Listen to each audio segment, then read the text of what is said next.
Hello, and welcome to the Art of Selling Online Courses. We're here to share winning strategies and secret hacks from top performers in the online course industry. My name is John Ainsworth, and today's guest is Kim Doyal.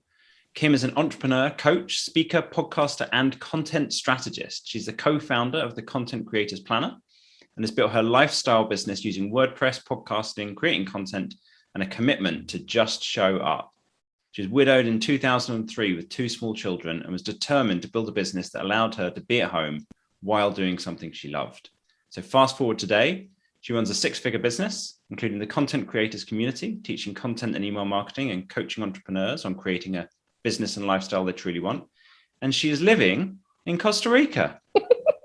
Today, we're going to talk about the power of email promotions. Before we start learning from Kim, I want to just mention our sponsor, and today's sponsor is my company, Data Driven Marketing.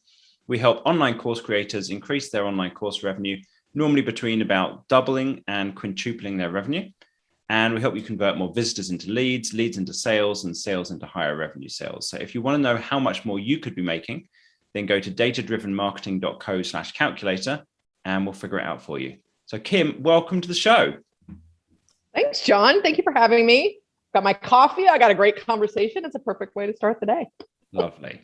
So could you tell everybody what your courses are about? Yeah, so content marketing primarily. Content marketing, I have a list building course. I'm working on a launch a newsletter course as well. And with the Content Creators Planner, I had kind of upsell courses. So we did a content promotion course, a content master class. And, back in the day, I've always loved courses. I have to tell you, this is a little funny side note. I started in 2008 and I was a WordPress chick for like 10 years. And my first course that I ever did was it was a course, but it was live webinar on setting up Google Analytics and sitemap with WordPress. And I literally shipped people a physical DVD after the recording.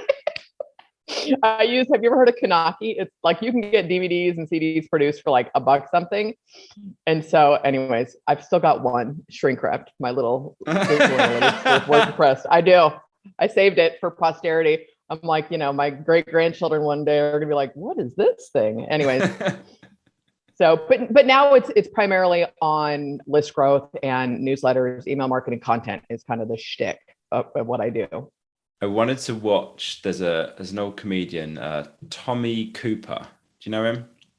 I don't. Tommy Cooper is ridiculous and hilarious. He used to wear a fez. He's just so weird. Never seen anyone like him. Just so bizarre. And we saw a clip of him on YouTube and I wanted to watch something from him. And you can't get it on Netflix. It's not available on iTunes. You just can't get hold of anything digital. It's too old. But you can go onto Amazon, you could buy a DVD. I was like, oh, cool, I'll buy a DVD. I was like, oh, if I do that, I'm going to have to buy a DVD player because right? Who has one of those? And you can't even use her. And so I'm like, I've got my desktop, but even my laptop's a MacBook Air. I'm like, and even the MacBook Pros, I don't think come with CD slots anymore. So I'm like, no. I don't know, it is what it is. That's all right. My dad still has a VHS player. So We'll go ahead and leave that at that. So email marketing, you said, is like a big deal out of what you do. Now, email marketing is a huge deal for online course creators, and almost none of them actually do it. What I found is very, very common. There's a theme. What happens is online course creators will send 3 email promotions a year: Black Friday, and then New Year, and maybe like July 4th, something like that. And every time they send those promotions, they make more money, but they don't send them very often. And there's a few reasons. One is that they are worried that they're going to be annoying, spammy, and over-aggressive by sending out too many emails. Number 2 is that they feel like they don't have time to write it. So that's kind of the main issues that people are facing.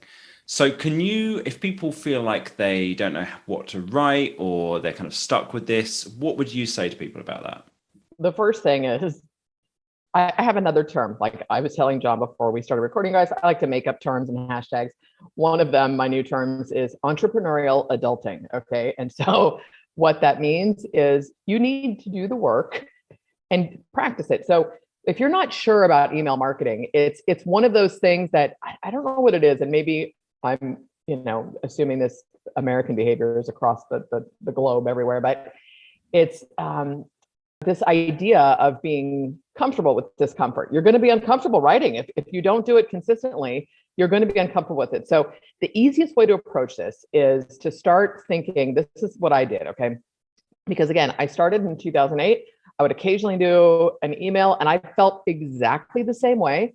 And so then you hit a point, and I think especially for entrepreneurs and course creators probably have hit that point too, where you've had a course launch and you've done sales, but you're like, that's not what I wanted, or it's not what I hoped. I was committed to just getting better at the craft. I literally let go of the results. And I'm going to give credit to Ben Settle, who I watched and I read his emails every single day for probably a solid year before I purchased. He has an email players newsletter, and heads up, he's a little abrasive, so he's not everyone's cup of tea. But I just watched what he did. I watched how he simple story-based emails was what it was, with one call to action. And he has some books and stuff, but he was primarily selling his email players newsletter, physical paper newsletter that comes in the mail for, it's $100 a month, 97 or something, and linked to it every single day. So I simply paid attention to that.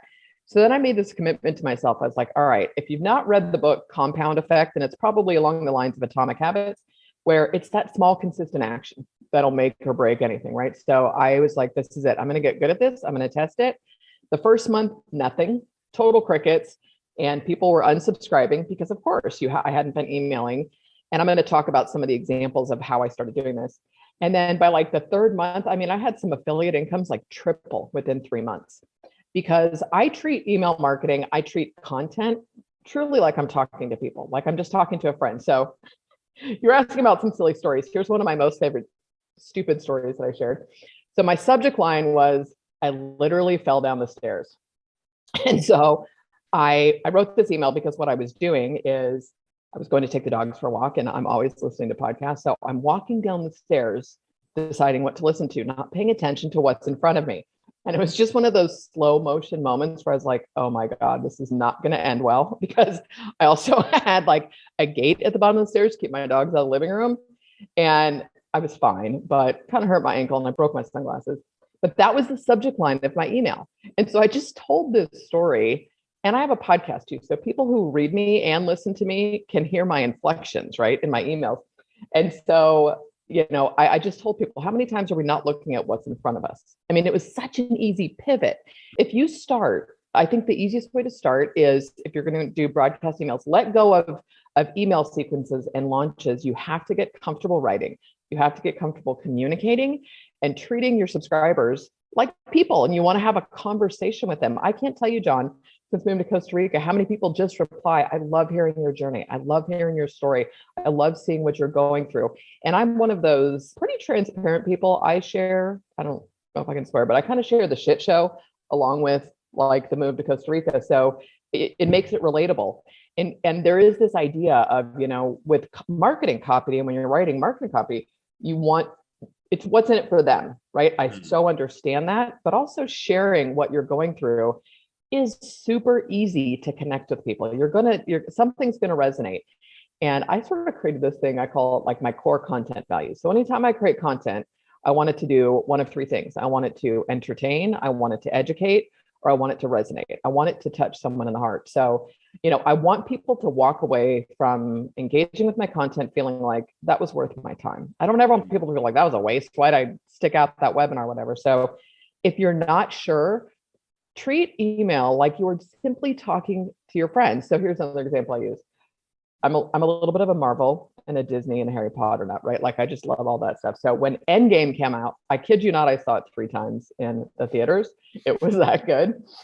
Probably the last time I was in a theater, but I could have convinced anybody to go see that damn movie because of how it made me feel and how expressive I was and how excited I was. Same thing, flip it. I'm also like a show tune girl. I love The Greatest Showman. Same thing. I saw that a couple times at the theater. I'm like, you have to go see this. Oh my God, it's so inspiring, uplifting. So how would you recommend a movie to a friend? How would you sit and have a conversation?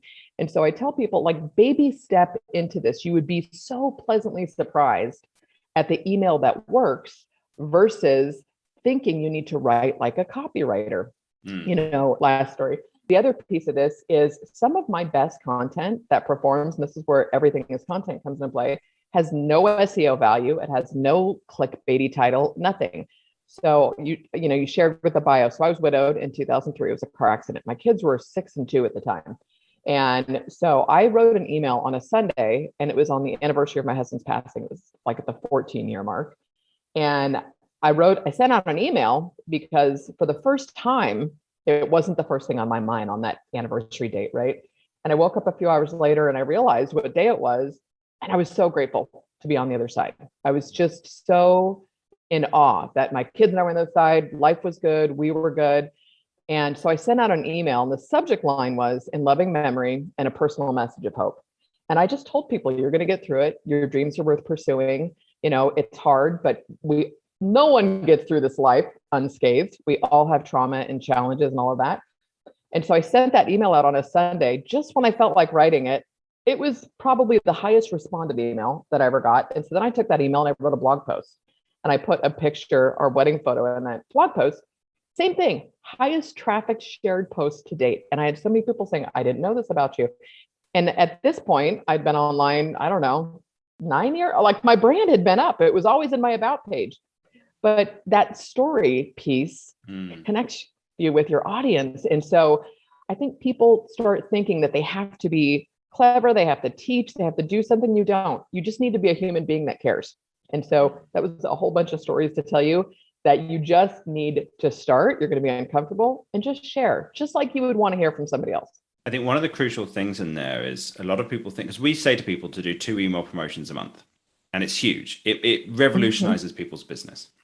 And people are like, I can't just pitch my audience every day. It's like, I never said you should pitch your audience every day. It's like, it's an email promotion. It doesn't mean like that every single email is salesy and pitching or what have you. It's like, tell stories, give value, explain to people, show to people that you care about their problem, explain why you created this course, talk to them about what their life will be like if they get this and how it's going to change. Give case studies, give examples. It's like there's loads of angles that you can use. You don't have to be like, you've got to buy this thing, you've got to buy this thing, you've got to buy this thing. Because if you do that, then yeah, everybody would unsubscribe. It's like that's that's no good. It's like they miss. There's you want to think of it sort of like, isn't it funny? It's kind of like when people think about business, you don't go to dinner with your friends and only talk about one thing. You talk about a whole bunch of things, right? And so the pieces. And I think there's a reframe opportunity. If you start thinking of your email list as people and subscribers that you can build a relationship with. I mean, it's crazy, John. I have people that have been following me since 2009 and like when I was the WordPress Chick, and they have just been on this journey with me. I don't even know if they've ever bought, but they communicate. They like hearing from me. I'm not worried about it. And so to your point, there's all kinds of angles. And the easiest place to start, like where you say case studies, I friggin' love behind the scenes. I love the behind the scenes of what somebody did, how it worked, how it didn't work, what they do differently. There's so much value in that. And people are much more willing to buy from you also when there's a relatability factor, right? So you've got marketers, the old saying, marketers ruin everything. And it's like you get to this point where marketers, they've got big names and they're launching, $2,000 courses and they have $1 million launches. And it's so far out of scope for people sometimes that it's okay to say, I sent 8 emails and made $7,000. Would you like to do this too? Like all of a sudden someone goes, that's attainable. And that's a start, right? Because you have to start somewhere. And so this email piece, here's what I would do, like as a side note, like I don't necessarily identify myself as only a course creator, but with the courses, here's a great example. I created a course off of a free lead magnet that I did, because what I did, it's called List Explosion. So what I did is I was like, okay, I'm going to do a new lead magnet and I want this to be a natural progression into what I was doing. And it's a few years old now, but it was called Content Traffic Kickstarter. And there's 30 videos, like it's right. So, but what I did is I started teasing it before I turned it on. Like I dropped the logo in my Facebook group. I started doing a screenshot. I did most of the videos I did in Google Slides, but it was all branded. I use a spreadsheet when I create a course and I color code the spreadsheet to match the course colors. And so I just started sharing this and people were like, what is this? What's coming? And so when I opened the doors, I had like 500 people and it was a free course, mind you, but I had like 500 people sign up for that in the span of like 10 days. And because I had been teasing and sharing and talking about it the whole time. So even sending an email about Google Slides is doing my head in, right? And so maybe you tease what you're working on, you talk about what you're doing because you're bringing people along, you're building up anticipation, and they see that that you get frustrated or you try this or, so all of those pieces. And then they feel invested in the product. So then when I sold List Explosion, like I had all of this data from creating this free opt-in course. It was a no-brainer. I literally just view emails and it was like, okay, this is great. And then I did a version 2. And so I think people, again, they're looking at it as, it's kind of like I'm going to compare it to SEO. I mean, that is such a can of worms. What if you started with, do I understand what my keywords are? Can I make sure that I've got a title and a meta description in my post? Can I make sure that I'm in Google Analytics? Some of those basic things, because you can always peel the layer back and go deeper and deeper and deeper and deeper, and then start split testing headlines and trying headlines. But you got to start. And so I'm hoping that this gives people permission. Simply start talking to your audience as though they're friends. And one of the things you got into there was about doing the version 2 and doing that better. And I know this is kind of this is something you think a lot about, mastering the fundamentals and doing that rather than doing lots and lots of different tactics. Can you talk to people about that bit? Yeah, the mastering the fundamentals is also a piece that really came about when I really started putting time and energy into email marketing, because it's that kind of old adage. You realize, well, if you had just spent, instead of deciding this didn't work, and then you go on to this and you go on to this, and if you had just kept making this thing work, right? And the piece that when you start mastering the fundamentals, which to me, I believe everybody needs to learn to write well. And if your audience is course creators, they are writers. They're already writers, right? Whether they're doing only video lessons or they've got to do copy, but if they are succeeding in selling courses, they have to be able to write to a certain extent. I think it's probably one of the best skills you can have online, regardless of the medium. And so it's just enjoying the journey of that, so like I used to say, oh my God, I hate copy. I hate copy. I hate copy. And when I decided to focus on mastering the fundamentals, I went back. Like, it kind of makes me cringe. Here's a great example. Like Pat Flynn and I started the same year. I'm not making Pat Flynn money, but so it's like he stuck with doing more. He really mastered a lot of those fundamentals, writing consistently and stuff. And we all have our own personal reasons. It wasn't because I was lazy, but it's like, oh, it's all the bullshit that goes on in our head. I'm not an expert. Who am I to do this? And I don't know that I even buy imposter syndrome as much as, we live in a world that tells us we need degrees and certifications and all these things, and all that's changing. But so when it's a new space, we hold ourselves back. And I wish to God I had put time and energy into email marketing. I heard it, but everything that I heard at the time was the money's in the list, which feels so incongruent with how I move through the world. And so it's hard to connect. It took me 8 years to go, I better pay attention to email marketing. And so really learning how to write. And what shifted for me, John, was when I launched my podcast. And we were talking about having fun. I literally only launched my podcast because I wanted to have more fun. That was it. And it was the WordPress Chick podcast for the first however many years I did it, 5, 6 years. And at the time, there weren't a lot of WordPress podcasts. I was always like the top 5 WordPress podcasts in iTunes. But what it did for me is I would do a solo show, then I'd do an interview, and a solo show and an interview. 1, the relationships exploded, my connections and relationships. But 2, because of the way I talk, I tend to like cut my sentences off and stuff. So I write out my show notes for a solo episode. It's an hour-long episode. I write them out. And so I have to really think through and pay attention to how I'm delivering that recording. So I developed my writing skills and found my voice through my writing unintentionally because I wanted to launch a podcast. And I fell in love with writing. It's really nuts. Like I'm a big fan of AI. I love Jarvis, but I use it for frameworks and ideas because I enjoy the writing process. So I just decided I'm going to get good at this and I'm going to practice it. And now I would never call myself a copywriter, but I love the idea of there's something magical when you realize, oh my God, I can change this sentence and increase conversions by 30% or whatever, like all these basic things. Or when you think about email marketing, even like a fundamental of marketing is email. And it's even doing like with my newsletter, I do the resend to people who didn't open it.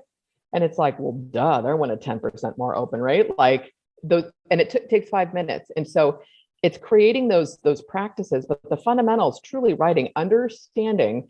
And here's a really unique way to shift this is, you see copywriters and sort of the whole, I'm not anti-ClickFunnels, kudos. I think he's built something amazing. He's an amazing marketer. But there is that like culture feeling of bro marketing that feels really icky with some of this. And so, when you step back and say, I want to understand the psychology of what makes somebody buy, completely reframes it. Ramit Sethi, I've read his stuff, I've got some of his courses, and he goes really deep into, like, I bought his, it's a breakthrough launch course, and I literally just followed those 8 emails. I didn't do webinars, I did nothing else. And I was like, well, that was an easy $7,000 or $8,000 for like a small little, couple $100 course. And I was like, this shit works, right? So, but looking at the person, it's kind of that you want to sell people what they want while giving them what they need. And so when you start to look at the reasons behind, think about like your courses.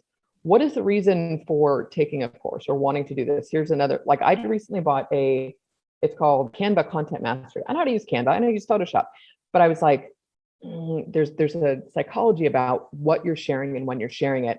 And it's primarily for Instagram with reels and carousels and stuff, because I think it's probably a really unique type of content for courses and newsletters and email to repurpose. It's being able to go deeper. That's what the fundamentals do, when it's like, I'm going to get better at writing. And then you'll get to a point where you're like, okay, now how can I get better conversions, or how can I tweak this headline and stuff? What you doesn't get enough credit, but who you become in the process of focusing on mastery is priceless. You become the person that does the good work, that cares, that shows up. Here's another to this point. And I did this test in a beta test of a course in May, and it's called Email Insiders, VIP. I was like, I want to know where people are stuck. I had no landing page. I had no sales page. I sent out emails and I said, do you want my personal help? I only want to work with 10 people. It was $1,000, supposed to be 2 months. I did it for 3 months. I went above and beyond because I was like, I'm getting paid to research this. But the point is, I sold that out in like 2 weeks, right? I mean, all through email. I said, let's hop on a call.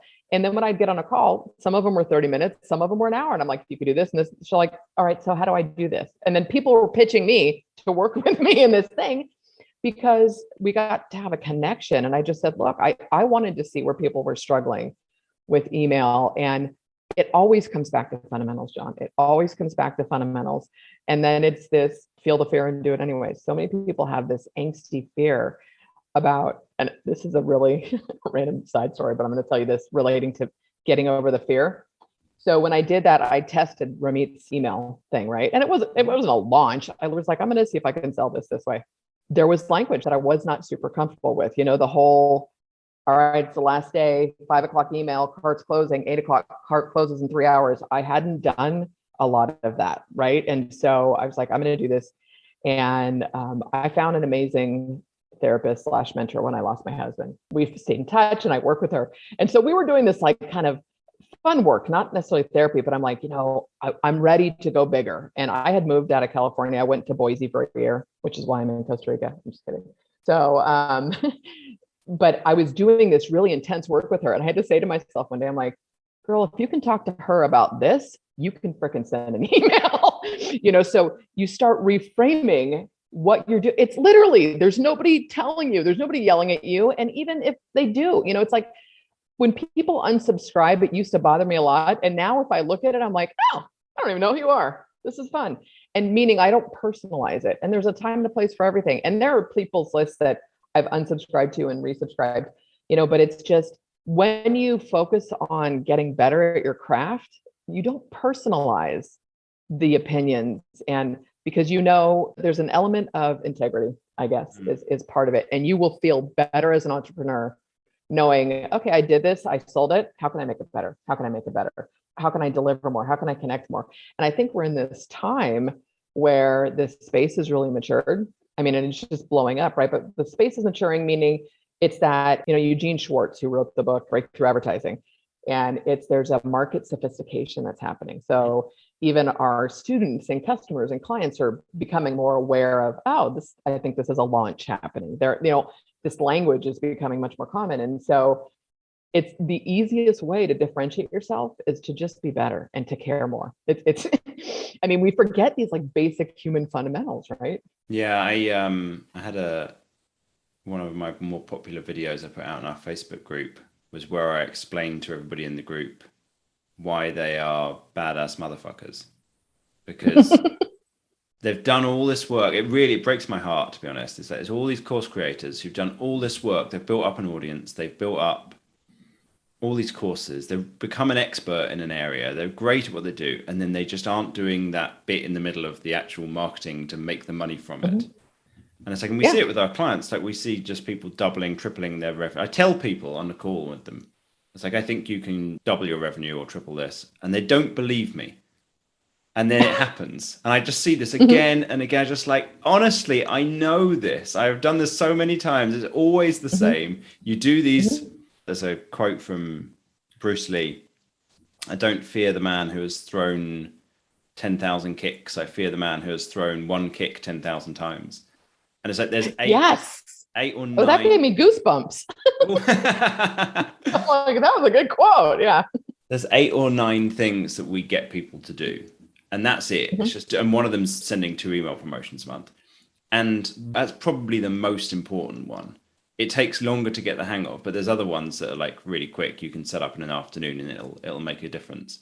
But sending the email promotions is like the get good at this, and it will make you so much. Your audience will love it. They'll be delighted to get emails from you.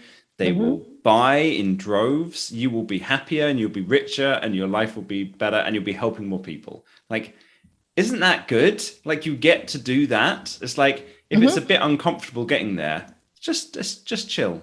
It's all good. You're going to be fine here. You know, nothing bad is going to happen to you.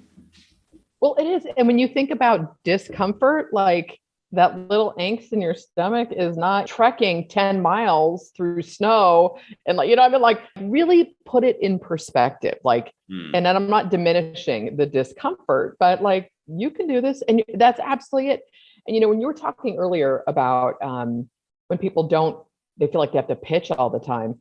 When you remove the expectation from it, right? It's kind of like, that is the talk about freedom. It was like when I said, I launched my podcast because I want to have more fun.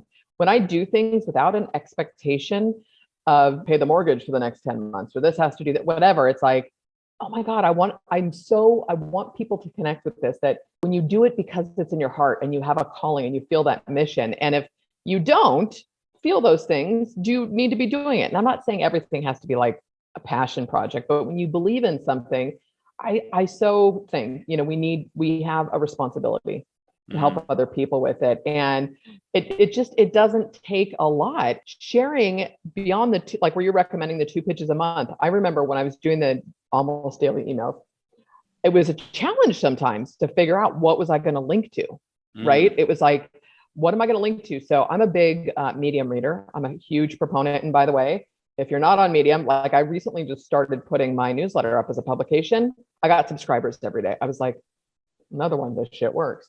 And I always have to pre-qualify this, I think it's the recovering Catholic in me, that with Medium, I feel that the readers are great subscribers. So if they're already reading on Medium, they're going to probably like emails from you, right? So Medium is a great traffic source, and you can duplicate content. There's canonical URLs, so it doesn't matter where you've published it also, unless you're trying to do the paid stuff. But the whole piece of this is, when I wasn't sure what to write about, I pay for Medium. It's like $50 for the year.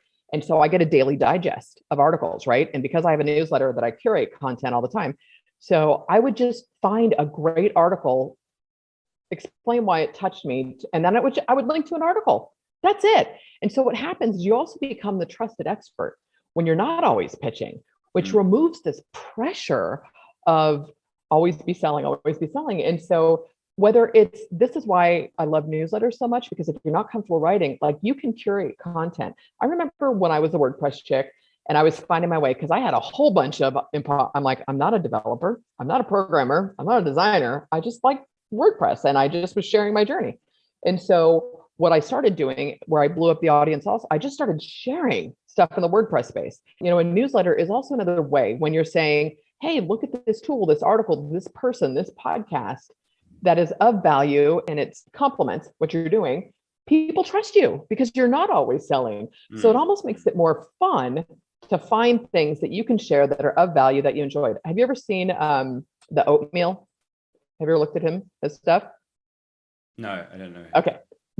He's a cartoon. He's an illustrator, but he makes fun of the web, and he's brilliant. Anyways, so there may be something that does, and he also does some deep stuff too. But there are times I would just write an article about a funny comic that I shared. I mean, it doesn't matter, but if it struck me, I'm going to explain why it struck me, and I think it's funny. And here's just a little comic relief for your day.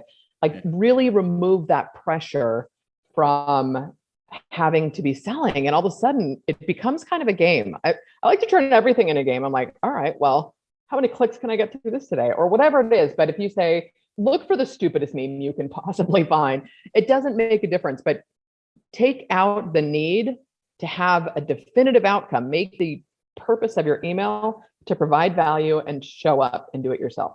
Well, thanks so much, Kim, for coming and sharing about that today. I think this is awesome. I really hope that if you're listening to this, you're thinking, I need to do some more of this email marketing malarkey. I hope this has struck a chord and got you on board with the idea of this. It's such a big deal. It's so huge for online course creators. It's hard for me to get across.